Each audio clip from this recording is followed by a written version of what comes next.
दोस्तों, भारत लगातार अंतर्राष्ट्रीय स्तर पर अपनी टेक्नोलॉजी को एक्सपैंड करने में लगा हुआ है ताकि हम उन गिने चुने देशों की लिस्ट में शामिल हो जाए जिनके पास दुनिया की एडवांस टेक्नोलॉजी है। और इसी कड़ी को आगे जोड़ते हुए भारत ने भी हाइड्रोजन पावर ट्रेन के इंडस्ट्री में बड़ा कदम रख दिया है। और जितनी तेजी से भारत के अंदर हाइड्रोजन ट्रेन के ऊपर काम किया जा रहा है, अगर जल्द से जल्द इन्हें लॉन्च कर दिया जाता है तो भारत यूरोप के बाद दुनिया का तीसरा देश बन जाएगा जो कमर्शियल लेवल पर हाइड्रोजन पावर को ऑपरेट करेगा। वहीं कतर जैसे तमाम देश अपने जो नेचुरल गैस के भंडार पर सीना चौड़ा करके आगे घूमते हैं, उनको भी बड़े झटके लगने वाले हैं, क्योंकि पूरी दुनिया इस समय अल्टरनेटिव फ्यूल के ऊपर बहुत तेजी से काम शुरू कर रही है। पूरी डेवलपमेंट क्या है, इस वीडियो में समझते हैं। भारत जिस तरह से कतर को सबक सिखा रहा है, उसके लिए इस वीडियो को एक लाइक जरूर करें। साथ ही इसी तरह और भी नॉलेजेबल वीडियो देखने के लिए चैनल को सब्सक्राइब जरूर कीजिएगा। जहां रिसेंटली रिपोर्ट के मुताबिक भारत की पहली हाइड्रोजन ट्रेन ऑपरेट करने के लिए ग्रीन एच इलेक्ट्रोलिसिस और मेधा सर्वो मिलकर हरियाणा में एक नए प्लान को सेटअप करेंगे, जहां पर स्पेशली हाइड्रोजन पावर ट्रेन को ही तैयार किया जाएगा। रिपोर्ट के मुताबिक green H electrolysis hydrogen industry और टेक्नोलॉजी की लीडिंग कंपनी मानी जाती है और इंडिया में इनकी पोजीशन इस समय सबसे टॉप पर है। S2B2 इलेक्ट्रोलिसिस क्लास, जो कि स्पेन की ऑर्गेनाइजेशन है, इसके साथ ज्वाइंट वेंचर करके और इसको बनाया गया है। जिसके बाद मेधा सर्वो और ग्रीन एच इलेक्ट्रोलिसिस मिलकर के भारत में इस बड़े प्रोजेक्ट की शुरुआत कर रहे हैं, जहां पर मेधा सर्वो स्पेशली ट्रेन्स को बनाने का काम करेगी, वहीं ग्रीन एच इन ट्रेन्स को पावर देने के लिए हाइड्रोजन स्टेशन सेटअप करेगी। हाइड्रोजन किस तरीके से स्टेशन तक पहुंचाई जाए और उसको बनाने के प्रोसेस क्या होंगे, ये सारे डिसीजन ग्रीन एच की तरफ से लिया जाएगा। वैसे देखा जाए तो दोनों ही कंपनियों ने बहुत तेजी से यहां पर काम करना शुरू किया है, क्योंकि भारत ग्रीन हाइड्रोजन को लेकर के बहुत एक्टिवली काम कर रहा है। रिसेंटली भारतीय रेलवे की तरफ से अनाउंसमेंट की गई थी कि भारतीय रेलवे में करीब 35 हाइड्रोजन पावर ट्रेन को ऑपरेट किया जाएगा और जिसकी पहली शुरुआत यहां से की जा रही है। और अगर हम बात करें पहली ट्रेन की, तो इसे नई दिल्ली से लेकर के सोनीपत के बीच में चलाया जाएगा और इसे अगले साल 2024 में हरी झंडी दिखाई जाएगी। और यह प्रोजेक्ट कई फेजेस के अंदर किया जाएगा, जहां पहले फेज के अंदर ग्रीन एच करीब 1 मेगावाट के इलेक्ट्रोलाइजर्स प्लान सेटअप करेंगी। यहां पर करीब 420 किलोग्राम प्रतिदिन हाइड्रोजन को प्रोड्यूस किया जाएगा। यह प्रोजेक्ट 24 घंटे ऑपरेट होने वाला है, लेकिन इसका मतलब यह भी नहीं कि यहां पर मशीनों से ओवरवर्क कराया जाएगा, बल्कि सभी चीजों को कंट्रोल में रखते हुए प्रोडक्शन किया जाएगा। और प्रोडक्शन करने के बाद करीब 3000 किलोग्राम हाइड्रोजन को स्टोर करने की कैपेसिटी तैयार की गई है।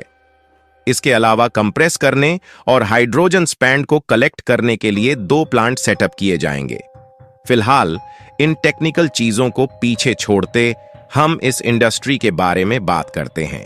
साल 2020 में वर्ल्ड वाइड करीब 70 मिलियन टन हाइड्रोजन को प्रोड्यूस किया गया है और अभी भी हाइड्रोजन को प्रोड्यूस करने का करीब 95% हिस्सा मिथेन रिफाइनिंग से ही किया जा रहा है, जो कि इस समय सेफ ऑप्शन नहीं माना जा रहा है।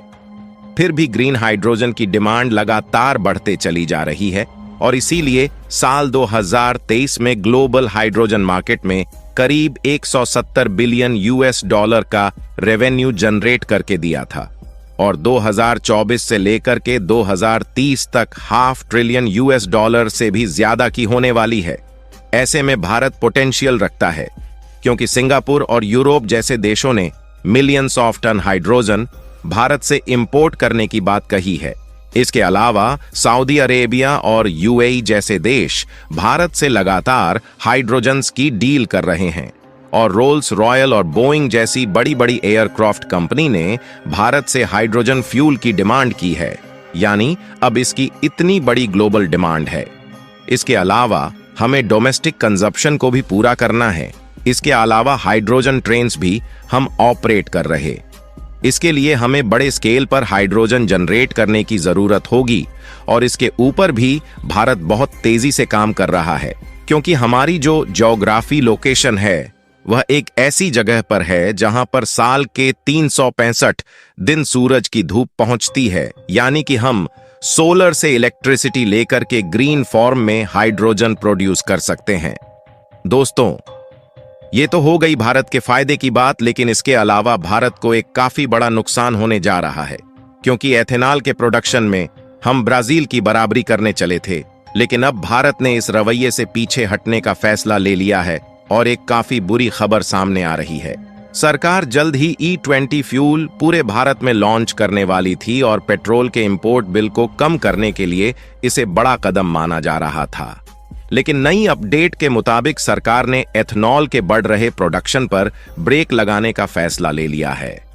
रिपोर्ट के मुताबिक चीनी के प्रोडक्शन को बढ़ाने के लिए सरकार इथेनॉल के प्रोडक्शन को कम करने का फैसला सुना चुकी है, जिससे घरेलू बाजार में चीनी की सप्लाई को कम दामों पर रेगुलेट किया जा सके। भारत दुनिया का दूसरा सबसे बड़ा चीनी प्रोड्यूसर है, लेकिन अनुमान से कम बारिश होने की वजह से गन्ने की खेती पर बुरा असर पड़ा है, जिसकी वजह से डिमांड और सप्लाई के बीच एक बड़ा गैप खड़ा हो चुका है। दरअसल चीनी मिल्स इस एथनॉल की सप्लाई पूरे देश में करती है और एथनॉल बनाने के लिए शुगर के जूस और बी टाइप के हैवी मोलासेस का इस्तेमाल होता है। सरकार ने चीनी मिल्स को इन दोनों रॉ मटेरियल्स का इस्तेमाल करने से रोक दिया है। इसके बजाय एथनॉल बनाने के लिए सी टाइप के मोलासेस इस्तेमाल करने के आदेश को दे दिए हैं। जानकारों का मानना है कि सरकार के इस कदम की वजह से कंपनी को भारी नुकसान हुआ है, जिन्होंने इथेनॉल के प्रोडक्शन के लिए अरबों रुपए निवेश कर दिए हैं। रिपोर्ट्स की माने तो चीनी के प्रोडक्शन में 8% की गिरावट आई है और इसकी वजह से भारतीय मार्केट में चीनी के रेट्स तेजी से बढ़ना शुरू हो चुके हैं। खैर, इसी बीच भारत के लिए ब्राजील से भी खुशखबरी आ चुकी है और ब्राजील भारत को इथेनॉल प्रोडक्शन की पूरी टेक्नोलॉजी देने को तैयार हो चुका है। देखिए, ऐसा नहीं है कि भारत में एथनॉल प्रोड्यूस करने की टेक्नोलॉजी मौजूद नहीं है। यहां तक कि भारत एथनॉल के एक्सपोर्ट पड़ोसी देशों को करना शुरू कर चुका है, लेकिन ब्राजील की एथेनॉल प्रोडक्शन टेक्नोलॉजी भारत से ज्यादा उन्नत और एफिशिएंट है। ऐसा इसलिए क्योंकि ब्राजील में फ्लेक्स इंजन का इस्तेमाल कई सालों पहले ही शुरू हो चुका था और आज 83% गाड़ियां ब्राजील के अंदर पूरे एथेनॉल से भी चल सकती है।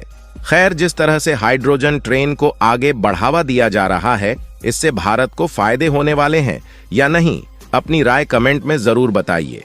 इस वीडियो को यहीं पर खत्म करते हैं। इस वीडियो को एक लाइक जरूर करें और अपने दोस्तों तक इस वीडियो को शेयर करें ताकि उन्हें भी जानकारी मिल सके।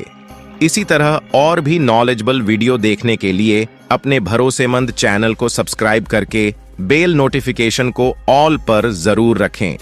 वीडियो को अंत तक देखने के लिए धन्यवाद।